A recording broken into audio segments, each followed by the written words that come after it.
La baie de Opunou'ou est située au nord de l'île de Moorea, au cœur de l'archipel de la Société en Polynésie française. Dans cette majestueuse baie se cultive depuis des décennies ce fruit si emblématique des îles tropicales, l'ananas.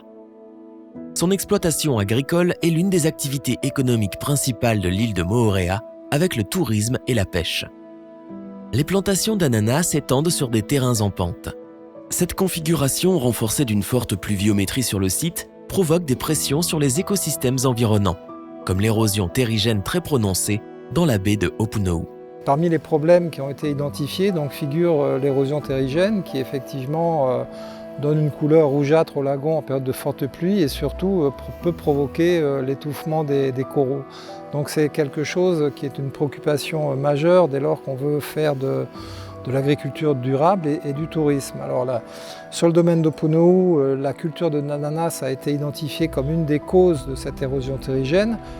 Pas tant la culture de l'ananas elle-même, parce que quand elle est faite en courbe de niveau sur des zones de pente, il n'y a pas d'érosion à partir des parcelles, mais ce sont surtout les pistes de desserte qui, lorsqu'elles sont mal conçues, notamment dans le sens de la pente, et si elles ne sont pas empierrées, peuvent générer effectivement de l'érosion en période de forte pluie. Donc il était nécessaire d'engager des actions au niveau des principales zones de culture en pente sur le domaine d'Opunou'ou qui sont occupées par de l'ananas. Les travaux ont porté principalement sur les plans d'aménagement des pistes de desserte qui doivent être redessinées pour ne pas être dans le sens de la pente et pour être empierrées, afin que même quand il y a du ruissellement sur la piste au niveau des virages ou autres, il n'y ait pas des entraînements de terre. Donc ces travaux ont été mis en œuvre et identifiés dans le cadre de Rescue et financés après avec des financements du pays.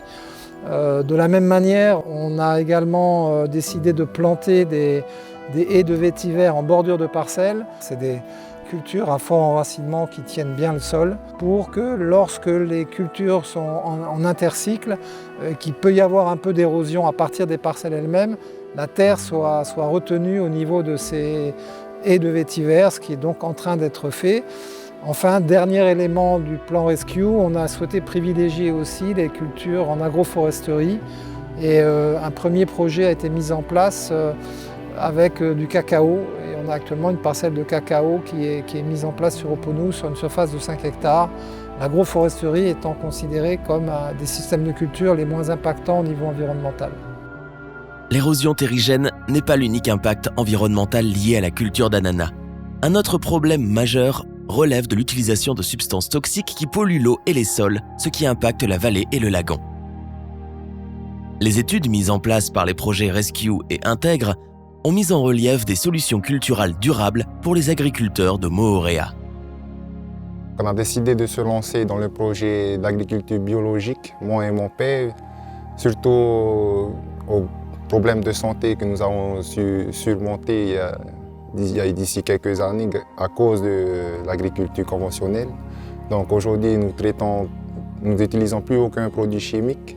Nous utilisons au contraire du compost, des matériaux pour retenir l'érosion des sols.